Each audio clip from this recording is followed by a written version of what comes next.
and welcome to the Belmont Journal, your source for very hyper-local news and community updates. I'm Mike Crowley, your host this week. The Select Board has scheduled a special town meeting for the evening of November 13th at the Chenery Middle School Auditorium. If additional sessions are needed, they'll be held on November 14th and the 20th at the Belmont High School. The League of Women Voters and the Warrant Committee are holding a warrant briefing to go over the issues that will be before the special town meeting on November 5th in the evening at the Beach Street Center. The new Veterans Memorial at Clay Pit Pond will be dedicated with a parade and an unveiling ceremony the morning of Saturday, November 2nd. Joanna Juvelis interviewed Angelo Firenze, chair of the Veterans Memorial Committee, about the memorial and the dedication. Welcome to Belmont's Veterans Memorial. We're almost complete. We've been working on this project for 4 years, if you can believe it.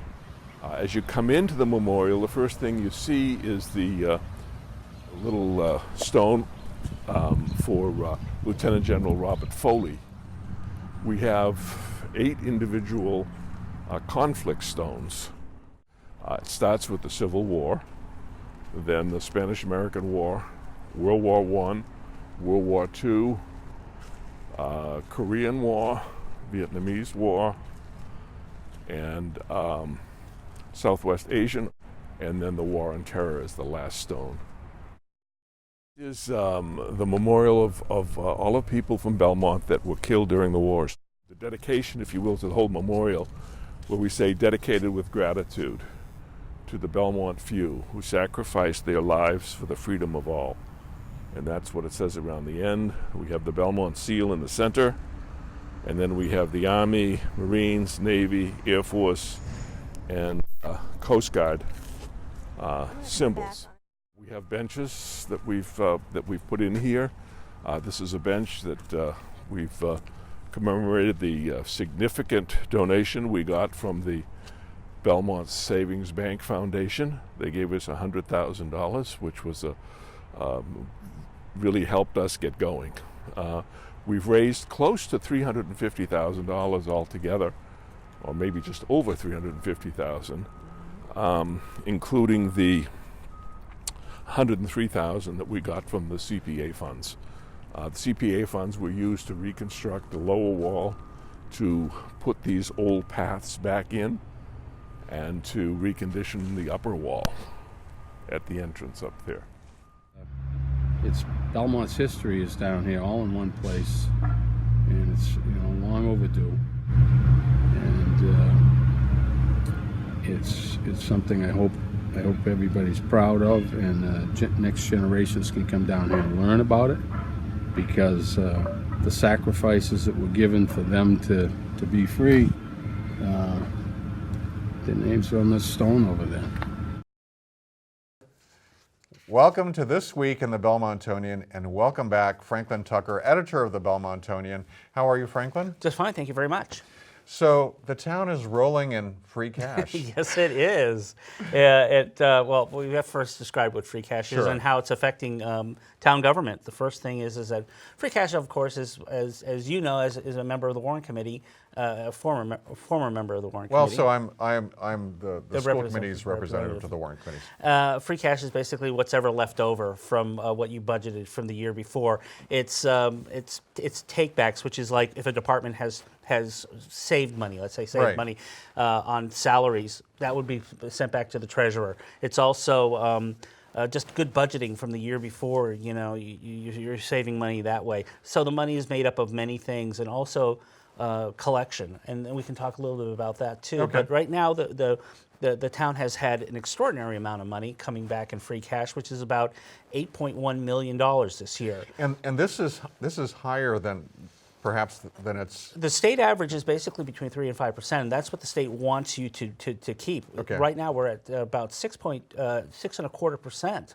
So we're pretty much in cash and we're pretty cash happy right now. That's extraordinary, and it's coming at a good time. That's right, because we do have a structural deficit. We were the town was advocating that we were telling people that we're going to have an override over in April, and it was going to be a pretty significant one. Turns out that we have enough free cash, and about 2.5 million of that free cash that we have right now is going to be transferred to the General Stabilization Fund, which is basically how we fill the red ink that we have in the budget, and we will not have an override vote in April. Okay, so maybe that's a good time to switch to the next topic, which is when will Belmont next be dealing with an override then? It probably will be in November. So we still need an override. That's right. We have a structural deficit. We just don't have that. We just don't generate enough money through our revenue streams, which is in the greatest revenue stream we have is single-family homes, and they can only be taxed at an increase of 2.5% because of state law. Sure, and then one thing that Belmont doesn't have very much of that many other communities do have considerably more of is businesses, which commercial real estate such as Watertown, Waltham, Lexington, they all have a good portion of their town land in commercial real estate. We only have about 5-6%, right, if that.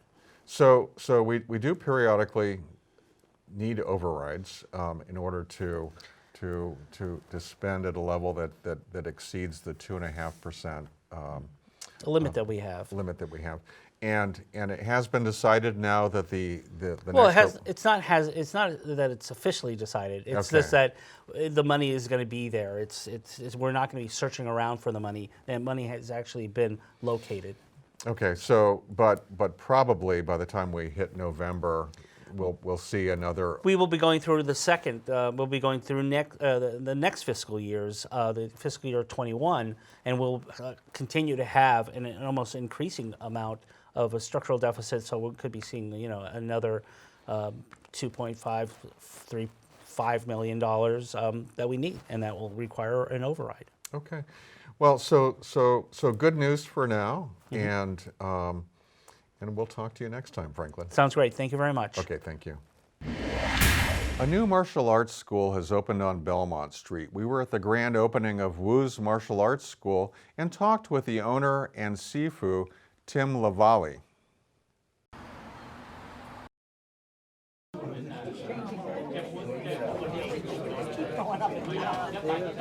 going to wake them? You got everything? Okay. So what they're doing now is before a lion can actually be used to be performed, they have to wake it. So it's a ritual where you animate it so that it can actually spread blessings and good fortune and so forth and so on. So I'm Timothy Lavallee. I'm the Sifu of the new school here, Wu's Martial Arts in Belmont. We're a traditional Chinese martial arts school teaching 5 elements Tai Chi and Hung Gar Kung Fu. We have classes for children and adults. In fact, some of my students here I've taught as young as 4 and 3 and as old as 94. This is the first time that I've had my own studio. We have sister studios in Holyoke, in Mansfield, in Quincy, and in Boston. I'm a professional educator by training. I have a PhD in humanities, and I've been teaching for many, many years. So this is sort of an outgrowth of all of that. I've studied martial arts for decades and have been with Master Wu for more than 10 years. He put me in the instructor corps very shortly after joining the school. And since that time, he has cultivated me and brought me up to the position where he has made me a Sifu, and now we're opening the school. I wanted to have Guan Yin's presence in my school, the embodiment of Buddhist compassion. And on the back was a large section of classical Chinese writing and scripture. And I brought it in, and she just looked once at it, and she said, "Oh my gosh, it's something really sacred," and has memorized it and can sing it for me.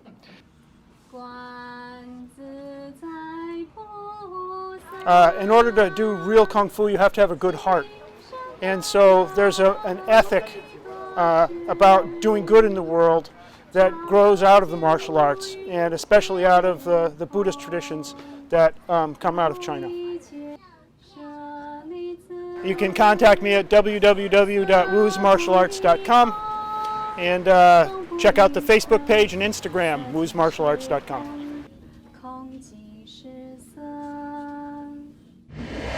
Welcome to This Week in the Citizen Herald, and welcome back Joanna Juvelis, who is a senior multimedia journalist with the Citizen Herald and Wicked Local Belmont.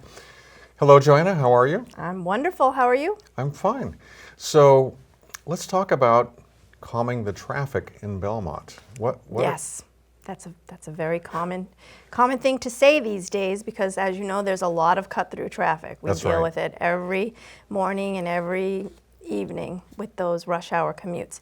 The town is trying to do something about it. The Transportation Advisory Committee, which was formed in January of 2019, this is one of their missions. Okay. So they have a traffic calming policy that they've drafted.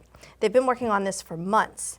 And people can look at it on the town website. All They right. want people to look at it, and they want feedback from people who live in Belmont and people who even work in Belmont and may not even be residents. They want feedback on it by November 7th.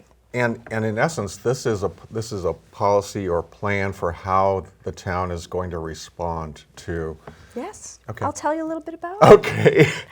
Well, it already exists in Europe, Okay. traffic calming policy. So it's not anything totally new, but it'll be new to this area. And what it does is its goal is to reduce speed, to reduce the number of crashes, to reduce crashes altogether, and to make it safer for pedestrians and bicyclists and people taking public transportation.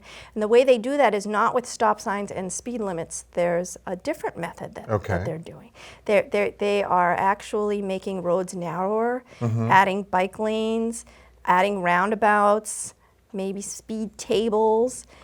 They're physical changes and speed to tables roadways. are sort of akin to speed bumps. Yes, Okay. yes, curb bump outs, anything that will reduce speed and maybe deter cut-through traffic and hopefully reduce crashes. That's all the three criteria that they want these areas to meet. Okay. So the way it works is, if you live in a part of town or you work in a part of town where you know there's a problem, you go online and there's a form that you can fill out.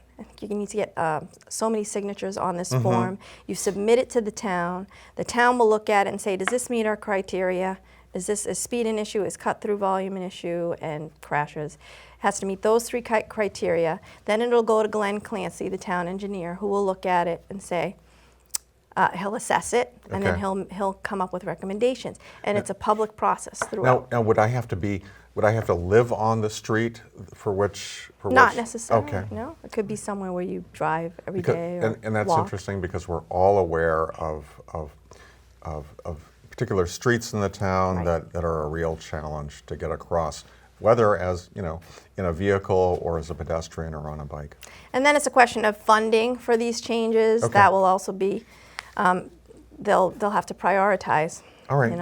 It's a process. Okay, and so it's just beginning. So show up at the meeting on November 7th. Or email your comments by November 7th at 4 p.m. Okay, thank you. And so Helena is also relocating to Leonard Yeah, I Street. think that's pretty big news. Anything related to business in Belmont, in my Okay. opinion, is big news. So she's moving from her Cushing Square location. She's been there for 8 years to the former 30 Petals location in Belmont Center, 34 Leonard Street. And when I asked her why she's moving, she basically said, even though the construction project will eventually be done and the Bradford will be done and maybe there'll be more people living in the area who will come to her shop, she doesn't think it's going to improve. She thinks accessibility to her store is the most important thing, and she wants her customers to have easy access. She wants them to be able to cross the street safely. As you know, there's no crosswalks in certain parts of Cushing Square anymore due to the construction. She wants them to be able to find a parking spot easily, because parking and access are key to these business owners. So that's why she's making the move. Well, we wish her well. Yes. And hopefully the new location will be an improvement. Opening in November. Hopefully the construction also will be done soon in Cushing Square. Haven't heard, still waiting on that one.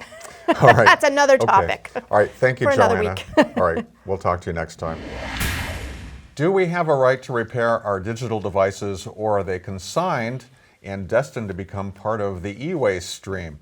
So I have Paul Roberts in the studio with me. Paul, you're a town meeting member from Precinct 8 and chair of the IT Advisory Committee, and you testified on Beacon Hill just a few days ago about digital right to repair. Can you tell us about the hearing, the issue, and the prospects? Sure. This was on Monday, and it was a hearing on Beacon Hill of the Joint Committee on Professional Licensure and Consumer Protection, which is a joint Senate and House committee up on the Hill, and they were considering two bills, one in the House and one in the Senate, creating a digital right to repair. Folks in Belmont will remember this because our town meeting voted to send our support to Beacon Hill for this legislation. That was however many months ago, 5 or 6 months ago. Last spring. Yeah, and we just had the hearing this week. Okay. So we had at the hearing, I was speaking on behalf of myself and also on behalf of a group I created called Secure Repairs, who are information security professionals who support the right to repair.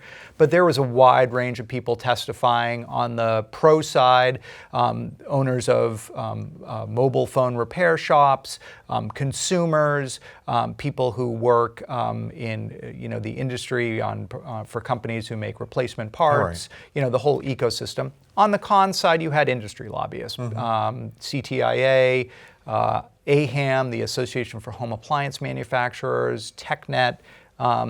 These were people who were paid lobbyists for large corporations. So in 2013, Massachusetts passed legislation that essentially creates right to repair for automobiles, right? That's right. And so you're not locked into going to the dealership if you have an issue with your car. And this is sort of a long, even before the legislation, I think that this was a long-standing right that people felt that they had. Yes. But perhaps not enshrined in law until recently. But in the electronics context, the law has largely been silent. That's right. And some manufacturers have attempted to assert only we can repair your devices, or we're going to disable features. And I think that's been the case with Apple. That's right. That's exactly right. So basically what's happened and why these laws are now necessary where they haven't been in the past is technology, right? It's changing so many different aspects of our lives, and it's changing this as well. And how it's doing that is increasingly devices. Your automobile is one, your phone is another. Maybe if you've got a refrigerator or dishwasher in the last 5 or 6 years, maybe that too. Run by software, connected to the internet, remotely managed, with software updates and other features from the manufacturer. That's great. But it also allows the manufacturer to increasingly stipulate how you use that device. And so if a part breaks on a refrigerator or dishwasher in the past, if you were technically apt, you could buy the replacement part, replace it yourself, get the piece of machinery back and working. Increasingly, you then additionally need the authorized service person to come out with their computer, type in a code to authenticate that part, and then the part will keep, and then the device will work. That's being used to basically muscle out independent repair shops and third-party parts suppliers, all of these providers who, for consumers, make sure that there's competition, that prices are low, and that we have a good functioning market for aftermarket service and parts. So this seems like a common sense issue, but this is actually the third year that this legislation has been before the Massachusetts legislature. What are the prospects that we might get passage this year? Well, and not only our state, but actually 19 other states this year brought right to repair legislation up. Massachusetts and New York are the only states that are still considering it. It was killed off in committee in 18 other states, so it has not come up for a vote in any state, and that is a testament to the power of the technology and electronics lobbies. We're hopeful in Massachusetts because, of course, we passed the auto right to repair bill in 2013, and obviously we have a reputation as a state of getting out in front of consumer protection laws and a variety of other laws. So there is a lot of optimism that we could be the first in the nation on this as well. All right. Well, that hopefully we'll see some progress on Beacon Hill, and thanks for your efforts. Thanks for having me. And we'll talk to you later. I'll keep you informed. Okay. Thank you, Paul. October 19th was Recycling Day in Belmont. Roger Colton brings us the story. So today is Town Recycle Day, and this is the scrap metal area. So when the cars come through, anybody that has old, just basically old metal stuff, we can just load it into the dumpster, and then there's a guy that the town contracts out will take the scrap metal away. And I don't know if the town gets money back on it, but I assume they must. It's pretty valuable in the end. This is like the first break since we started at 9. I don't know what time it is now, but it's the first break in the action we've had. It's a constant stream of cars coming in. We did this last spring. We had this entire dumpster completely full. We had to pack it down at least 3 times to try to make room for it. So we get a good response from the town. It's great. He took all this metal and how much it weighs. If that was actually in the trash, the town's paying per ton of trash. So by taking it out of our regular trash stream, we're saving the town a lot of money on the fees for that. And pretty much all this would all go into the town waste and cost the town a lot of money, and also save the environment as well because it's being reused or recycled in some way. Okay, yep, sheets. Circle of Hope is an organization that collects clothing and items that can be of use to people that are in homeless shelters in Boston and Metro West. We service about 20 to 25 shelters in the area. People are happy that their items can be useful for other people. They're not going to end up in a landfill. And the people that make use of the goods are grateful as well. Stuff we love are sweatshirts, sneakers, boots, sweaters, towels, blankets that can be used in shelters. So Harry and I usually will sort the stuff afterwards into men, women, children, and then within a week, all of the items we've collected will be out in shelters. It's an amazing operation. I think it's wonderful that the town does this, supports it. No, they're used to it enough now so that they know to start saving their stuff. And that's really nice. So people are coming in with bigger loads, intentional collection, rather than a sudden, oh my gosh, they're doing recycling. I'd better get rid of a few things. I think it is becoming a new habit, a new way of thinking about our stuff, to participate personally in recycling.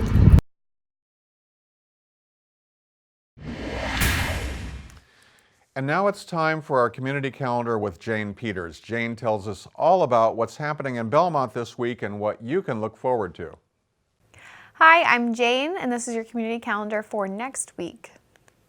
Adults can enjoy a field botany walk on the tree-lined trails of Habitat to study plant shape, pattern, and structure in the Art and Science of Trees drawing program at Habitat on Monday from 10 to noon.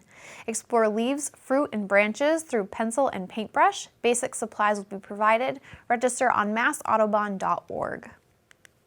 Be chilled and thrilled as you listen to a trio of ghost tales adapted from short stories written by Agatha Christie, Rose Macaulay, and Virginia Laevsky at the Beach Street Center on Tuesday at 1:15 with their Gothic Ghost Tales by Candlelight. And at 4 p.m., get into the Halloween spirit by enjoying the movie The Witches, based on the beloved book by Roald Dahl, and dressing up at the Beach Street's intergenerational costume contest and scary movie. The library is hosting an all-ages Halloween party on Tuesday from 3:30 to 4:30. Spooky crafts and fun will abound. Just bring your costume. And from 6 to 8, you can join BMC and the library for an interactive Halloween experience with a virtual reality haunted house. While the house may not be real, the scares will be. And on Wednesday, you can register for a Vampire Sunset Escape Room. You're trapped in a vampire's home with the sunset a mere 45 minutes away. Can you solve the riddles and save yourself? Registration is required for this spooky escape on the library's website. Start your trick-or-treating at Cushing Square this Halloween for lots of free goodies provided by local businesses. Beginning at 3, you can visit the businesses in the square for candy and fun. Get the most out of your Halloween costume with this Halloween extravaganza. And whether you're out trick-or-treating or handing out candy this year, we encourage you to observe any blue buckets you see wandering the routes. Parents can use blue buckets to signify that their child falls somewhere on the autism spectrum, and for treaters to know that these children may have a hard time giving the traditional trick-or-treat greeting. Please allow anyone with a blue bucket to enjoy the holiday and spread autism awareness and acceptance. The annual FBE Spelling Bee will be held on Saturday beginning at 2 p.m. The bee is open to all students in grades K through 8. Proceeds from the event benefit the FBE, which in turn supports various educational endeavors for Belmont Public Schools. Visit fbe-belmont.org/bee for more information. Pine Cones and Needles is celebrating their 1-year reopening anniversary next weekend. On both Saturday, November 2nd and Sunday the 3rd, stop by and celebrate with free candle dipping from noon to 4 p.m. And that's all for next week. If you'd like your event featured in Belmont Journal's community calendar, you can send your event info to Jane at belmontmedia.org. We finish our show with a programming update for your Belmont Media Center channels. Be sure to watch. That's all for this week. I'm Mike Crowley. This is the Belmont Journal. We'll see you next time.